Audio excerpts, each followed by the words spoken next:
Hola compañeros. Bueno, hoy quiero hablaros de algo que para nosotros es un grandísimo reto como entrenadores y es despertar los cerebros de nuestros jugadores para que, pues todo lo imprevisto que suele ocurrir en los partidos de fútbol, todo aquello que fluctúa de manera constante, porque esas tres dimensiones de las que os he hablado muchísimas veces, que se dan de manera constante dentro del juego en ese campo de fútbol, que son muchísimos metros cuadrados, que la pelota es el elemento más rápido y pasa de unas zonas a otras con una velocidad vertiginosa, con lo cual, al jugador que está más alejado, siempre y cuando esté en la zona de juego útil, es decir, que no esté fuera de lo que es la norma de la regla del fuera de juego, pues la pelota no tarda nada en llegarle. Por eso yo siempre hablo de que el futbolista tiene que, o tenemos que preparar al futbolista para que sepa actuar en esas tres dimensiones, ¿verdad? En la de la pelota, cuando está directamente implicado con el balón, con esa responsabilidad que equivale a guardar del divino tesoro que corresponde a 11 jugadores, yo diría más a los 20 y pico de la plantilla, yo diría más al cuerpo técnico, yo diría más a lo que en sí es el contexto del equipo y yo diría más a lo que es el club y yo terminaría diciendo a todo lo que hay detrás de un club, que es pues todos esos aficionados, ¿no? Por eso esa pelota hay que cuidarla bien y hay que administrarla bien y hay que sobre todo saber sacar el máximo provecho de ella. Bien, entonces esa pequeña dimensión que es la de la pelota, evidentemente es una dimensión que todos los jugadores tienen que dominar muy bien. Por eso yo hago tanto hincapié en el tema de la técnica dentro del juego del fútbol, porque la técnica es un poquito ese pegamento bueno que pega todo el resto de capacidades que hacen que un equipo pues pueda ser ganador, ¿eh? Un equipo con jugadores que físicamente están muy bien, que físicamente tienen por naturaleza unas capacidades pues muy buenas para jugar a este deporte tan exigente, que tiene jugadores con gran talento en el conocimiento del juego, que tienen gran talento emocional, pero luego si la pelota no es dominada por cada uno de ellos, solamente un jugador que no tenga buena capacidad técnica, eso es como que es el pegamento que hace que el balón siga en nuestro poder, que las posibilidades de ser mejores a través de lo físico, a través de lo táctico, a través de lo emocional, pues sobrevivan en cada acción colectiva de cara al marco rival, ¿verdad? Bien, siempre hemos hablado de esas tres dimensiones, de la pelota, luego de la jugada, de los que están más cercanos y de los que están más alejados, ¿verdad? ¿Qué ocurre? Que en medio de todo esto, pues ocurren. El fútbol es muy rico. El fútbol es alguien que quiere construir contra alguien que te está intentando siempre tirar abajo lo que tú quieres construir. ¿Qué ocurre? Que además luego jugamos en un terreno, pues que por igual que sea, nunca va a ser igual en toda la extensión del terreno. No es como en otros deportes que juegan en parquet o juegan que cuando llueve, pues no importa porque está techado. En un campo de fútbol, por muy bien que esté, cuando llueve la pelota corre de otra manera, va de otra manera. Cuando llueve en exceso, pues hay zonas donde el balón corre mucho y en otras se para. Cuando llueve más de la cuenta, pues el campo se suele embarrar en algunas zonas. No todo esto, además de dar más riqueza al juego del fútbol, evidentemente exige al jugador, pues constantemente tomas de decisión que no son fáciles, que no son fáciles. Entonces, yo hoy quiero hablaros de cómo podemos nosotros los entrenadores ese reto de mejorar el conocimiento del juego del jugador, pero puesto en mezclanza con los fundamentos del juego, que no es lo mismo, ¿vale? Para que todo eso, en base a lo que va ocurriendo en el terreno de juego, puedan tomar buenas decisiones. Entonces, hay que sacar constantemente al jugador de las situaciones que ya tiene controladas. Hay que descontrolarle para que él vuelva a buscar el control, ¿verdad? Bueno, pues entonces de esto quería hablaros. Y voy a iros simplemente a crear un ejercicio que puede empezar siendo como un rondo y lo podemos llevar a lo que es un juego de posición, porque podemos colocar una familia determinada equipo dentro del sistema con el que jugamos, configurando ese rondo, ¿verdad? Vamos a construir un pentágono, por ejemplo, un pentágono, ¿de acuerdo? Que es casi como un corazón, lo que dicen, ¿no? Con cinco lados, y vamos a poner en ese pentágono con lados de 10 metros, o sea, 10 metros, la distancia de cada chino a cada chino, 10 metros. Vamos a colocar en medio de cada lado un jugador del equipo que tiene pelota, con lo cual son 5 lados, son 5 jugadores. En medio, no en los chinos, sino en medio, ¿vale? Para que cada jugador tenga el movimiento lateralizado de apoyos, como tiene que hacerlos, ¿de acuerdo? Hacia su izquierda, hacia su derecha, desde el centro de su lado, no desde una esquina.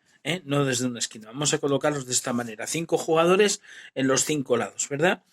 Y le vamos a meter un jugador dentro del pentágono, un jugador comodín para ellos, un jugador apoyo, que podría ser como el medio centro del equipo. En ese pentágono, fijaros que de ser un simple rondo a pasar ese ejercicio a que sea una tarea más llevada ya al contexto del equipo, es decir, que crear un juego de posición, pues en uno de los lados del pentágono podían ser los dos centrales, ahí sí ya los pondríamos en los chinos, los pondríamos en las esquinas, pondríamos los dos centrales, en los otros dos lados que están por debajo podríamos poner a los dos laterales que están más abiertos y un poquito más avanzados, en el pico delante del pentágono podríamos poner a lo que diríamos a un centrocampista ofensivo, y en medio pondríamos al mediocentro, por ejemplo, ¿vale? Entonces, pues bueno, ya tendríamos ahí, pues además de lo que queremos realizar, de trabajar el cerebro, de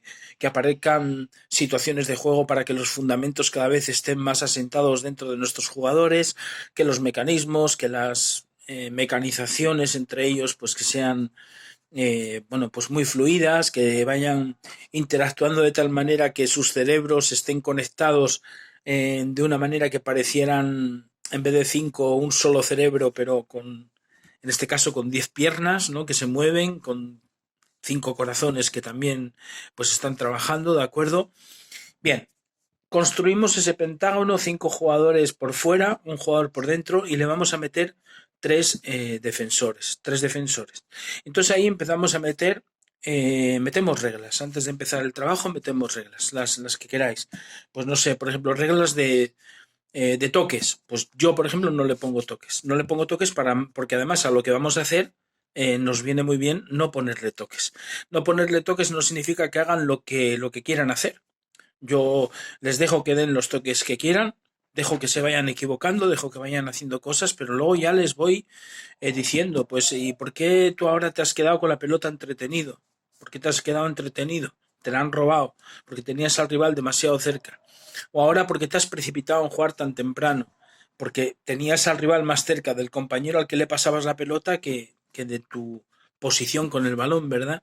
Bueno, pues estas cosas hay que dejar que vayan ocurriendo para ir corrigiéndolas, ¿de acuerdo? Entonces yo no le pondría toques, que jueguen de primera porque tienen al rival muy encima, que hagan un control y después que hagan un pase porque les viene un rival pero les da tiempo a hacer el control de balón, con lo cual le dan más seguridad a la acción que van a hacer para darle continuidad a la jugada, ¿de acuerdo? O de repente pues haga una conducción. Entonces, como de repente pueden hacer una conducción, pues meto una regla, por ejemplo. Cuando alguno de vosotros controle la pelota, no tenga ningún rival, no quiero que se quede parado, pero tampoco quiero que la pase de cualquier manera a un jugador sin ningún tipo de objetivo. Prefiero más que haya una conducción de balón, porque esa conducción va a crear una situación de incertidumbre en el rival, va a mover un bloque defensivo del rival, ¿verdad? Pero en ese momento que hay una conducción, evidentemente ese jugador abandona el espacio que tenía en principio destinado dentro del equipo, ¿verdad?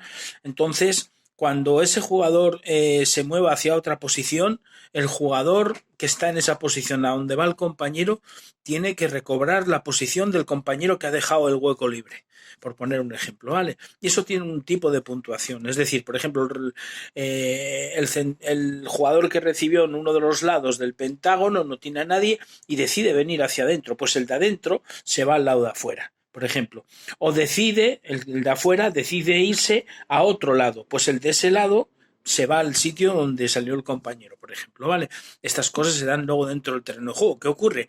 Que como no las marcas tú como entrenador y de repente suceden, porque le das libertad al que tiene la pelota, pero le creas responsabilidad a todos para que el equipo no se desdibuje a nivel táctico o de estructura dentro del terreno de juego, pues estás consiguiendo cosas, estás construyendo, porque al final, como hemos dicho muchas veces, esto se trata de construir, ¿verdad?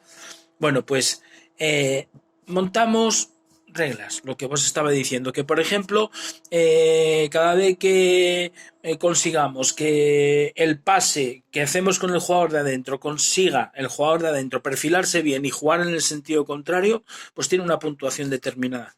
Podemos hacer trabajos por tiempo, que por ejemplo los jugadores que están en posesión de balón y los que están defendiendo, pues que estén 5 minutos, por ejemplo, que a pesar de que haya robos, pues no ocurre nada, vuelve a darse la pelota al otro, o ponemos detrás de cada lado 2 porterías pequeñitas y decimos, cuando haya un robo de balón y el robo de balón esté enfocado sobre el jugador, por ejemplo, de este lado, ¿de acuerdo? Pues los 3 que han robado van a intentar pasar por ese lado para hacer gol en 2 porterías pequeñitas que están a la espalda del jugador que está en ese lado. Y en ese momento se va a dar no un 3 contra 1, sino que vamos a decirles, el jugador que está dentro del rondo, en posesión de balón, tiene que incorporarse a la acción defensiva con el jugador que está en el lado de afuera, ¿vale? De tal manera que se dé un 3 contra 2, pero uno de ellos en repliegue, uno de ellos sumándose, de tal manera que vaya al lado débil del jugador que ya está parando el contraataque del equipo rival, ¿verdad? Ahí se da una situación, por ejemplo, de 3 contra 2 y ya pones una motivación de tal. Bien, fijaros, hemos puesto reglas, pero aquí ¿estamos trabajando el cerebro? Claro que lo estamos trabajando, sí que lo estamos trabajando. Igual que lo estamos trabajando cuando mecanizamos cosas, porque el fútbol también tiene cosas que a través de la repetición luego se dan las situaciones dentro del juego y evidentemente esa repetición la tienes ahí grabada y te hace que salte una especie de automático y tú lo haces más rápido y lo haces de manera más eficaz. Bien, perfecto. Pero no es donde yo quiero llegar. Yo quiero ir a la parte más complicada del tema cognitivo, del tema del cerebro. Imaginaos, ya tenemos construido ese rondo con lados de 10 metros, ¿y qué es lo que se va a dar en este rondo? Bueno, pues que hay un tiempo y un espacio en todas las acciones de los jugadores que atacan y también evidentemente de los que defienden. Hay un tiempo y un espacio, y el tiempo y el espacio está marcado por el espacio donde se da el juego más el número de jugadores con el que queremos llevar a cabo este tipo de trabajo, ¿verdad? Bueno, pues imaginaros ahora que dentro de ese pentágono hacemos otro pentágono, en vez de con 10 metros de lado, lo hacemos pues con 8 metros de lado.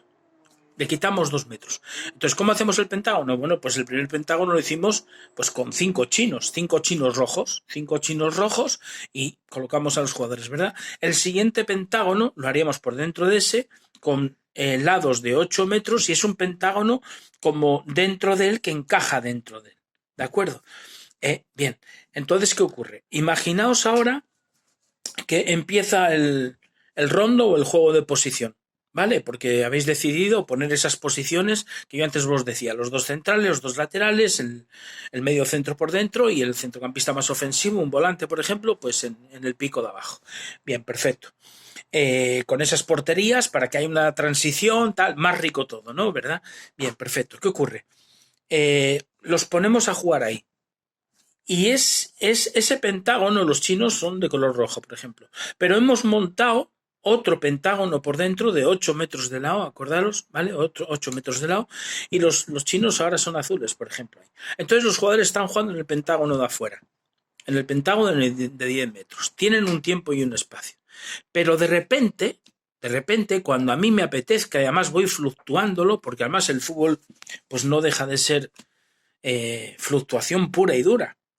Por eso nosotros tenemos que crear variables dentro de los trabajos para que a nivel cognitivo esas fluctuaciones aparezcan, provocar ese tipo de situaciones para que el jugador tenga que adaptarse, tomar decisiones y ejecutar lo que han pensado, ¿de acuerdo? Y de manera rápida, en tiempo y forma. Bien, entonces, ¿qué ocurre? Están jugando en el pentágono de 10 metros de lado, espacio y tiempo de sobra. ¿Qué ocurre? De repente les digo azul. Esto significa que los jugadores que están por fuera en el pentágono tienen que irse a los lados del pentágono azul, pero rápido. Tienen que irse ahí y seguir jugando, no se para. No se para. Y siguen con las mismas reglas, no cambiamos ninguna regla. Es decir, no hay toques, si hay una conducción, como antes decíamos, tiene que haber un intercambio de posición, si conectamos con el de adentro y giramos para el otro lado, puntúa de una manera, a un número de toques puntuamos de tal manera, como queráis, como queráis. No podemos conectarnos de forma constante con el siguiente, podemos conectarnos con el siguiente una vez, pero al siguiente pase tenemos que saltar un compañero o jugar dentro, no sé, como queráis. Ponéis las normas, pero antes de empezar este trabajo.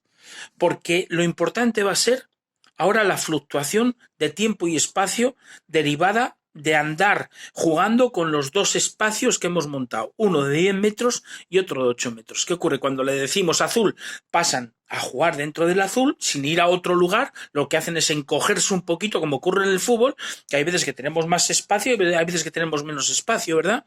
Hay veces que el rival te achica y hay otras veces que no te achica. Hay veces que el rival está bien estructurado y otras veces que se resquebraja, ¿verdad? Bueno, pues esto se provoca aquí. Entonces, ¿qué ocurre? Siguen jugando y de repente les dices rojo y vuelven a abrirse, con lo cual vuelven a tener más tiempo y espacio. Entonces, ¿qué ocurre? Que vuelven a aparecer otro tipo de situaciones. Como ahora tengo más tiempo y espacio, pues aparecen más veces las conducciones, no me apuro tanto. A la hora de defender tengo que preparar mejor el momento de la defensa, ya no vale como cuando estoy más pequeño. Cuando estoy más pequeño, pues evidentemente los errores se notan menos, con lo cual a la hora de ir a apretar, pues las ganas de robar, pues a lo mejor con eso te basta, pero cuando hay espacio un poquito más grande, pues no te vale con las ganas de robar. Las ganas de robar siempre tienen que estar, pero evidentemente la inteligencia para defender, para robar, es muy importante cómo entro, cómo me perfilo, es muy importante el compañero que está ayudando al que entra, cómo está cerrando una línea de pase, cómo está fintando defensivamente para que el pasador pues haga el pase que tú quieres que haga porque lo vas a interceptar, yo que sé, mil cosas, ¿verdad? Bien, pero no se acaba aquí el tema. No se acaba aquí, porque una vez que ya estoy fluctuando entre el juego de posición rondo de 10 metros de lado, pasando al de 8, del de 8 al de 10, del de 10 otra vez al de 8, y no siempre bajo los mismos tiempos, voy creando yo las fluctuaciones como entrenador. Rojo-azul, azul-rojo, rojo-azul, me estoy explicando, creo que me estoy explicando. Bueno, pues sería meter otro pentágono por dentro otra vez, y le volvemos a quitar pues otros 2 metros, le volvemos a quitar otros 2 metros, es decir, hacemos otro pentágono dentro que es como encajado ahí, ¿vale? De 6 metros, de 6 metros. ¿Qué ocurre? ¿Cuál va a ser la diferencia? Las normativas que hemos puesto, los condicionantes, todo esto sigue todo igual. Sigue todo igual. Lo que pasa que ahora el tiempo y el espacio que tienen para decidir, para moverse, para hacer, es mucho menor. Va a aparecer un juego más rápido, van a aparecer más recuperaciones. Cuando aparezcan más recuperaciones va a aparecer esa transición que antes decíamos del 3 contra 2 que tiene que ir hasta las porterías que pusimos detrás de cada lado, dos chiquiticas para que sea un poco más fácil pues bueno, poder hacer gol, ¿vale? Porque si no, pues bueno, pues dos tíos que se ponen a defender una portería chiquita, pues es muy difícil. Ahora, dos porterías chiquitas y dos para defender, pues ya es un poquito más complicado, ¿de acuerdo?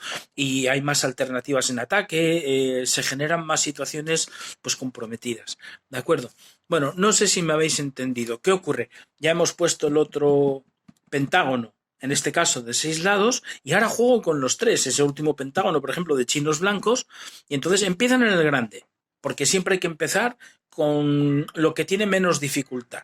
Con lo que tiene, de hecho fue como empezamos, hicimos el grande, hacemos el grande, ¿vale? Pero ya teníamos marcado el mediano y teníamos marcado también el pequeño. Hay que tener marcados los 3, ¿vale? Pero estamos con el grande un cacho, hasta que le cojan el tranquillo al juego de posición, a lo que son los condicionantes que hemos metido de mano, ¿vale? Que los hablamos al principio. Dejo que vayan conociendo la tarea, que se vayan metiendo en ella. Perfecto, perfecto. ¿Qué ocurre? Llega un momento que los paro y les digo, bueno, ahora lo mismo que estabais haciendo aquí, de repente cuando diga azul, pues los que estáis por fuera tenéis que iros a los lados del azul, ¿de acuerdo? Y seguir haciendo lo mismo. Seguir haciendo lo mismo, pero evidentemente no de igual manera. Tenéis que responder de otra manera porque el tiempo y el espacio, lo vais a ver, pues condiciona vuestras tomas de decisión. ¿De acuerdo? Y bien, estamos un cachito y vamos alternando del rojo al azul, del azul al rojo, por tiempo, como sea. Les hemos puesto, voy a repetir eso de las transiciones con las porterías, que está muy bien por detrás, porque le da continuidad y le da unos objetivos que les gusta, porque en el momento que metes el tema del gol, y además que se dan situaciones, ¿no? Muy, muy buenas que luego se dan dentro del juego para defender en esas situaciones y para atacarlas. Bien, y por último les decimos, bueno, y ahora pues va a haber 3 espacios, que era el último, el de el pentágono blanco, y yo creo que es la forma más sencilla de provocar situaciones que nos permitan trabajar las variables que se dan dentro del juego del fútbol, ¿de acuerdo? Que son fluctuantes de manera constante, pero provocadas por nosotros. Y al final tiene mucho que ver con el saber jugar del jugador en todas las dimensiones posibles, con más y con menos tiempo y espacio. Con más, al final llego al dicho que muchas veces hemos hablado, muchos de nosotros, pues bueno, que el fútbol es un deporte donde el tiempo y el espacio lo marca todo. Lo marca todo. Bueno, un abrazo muy grande, compañeros, y espero que os haya valido. Chao.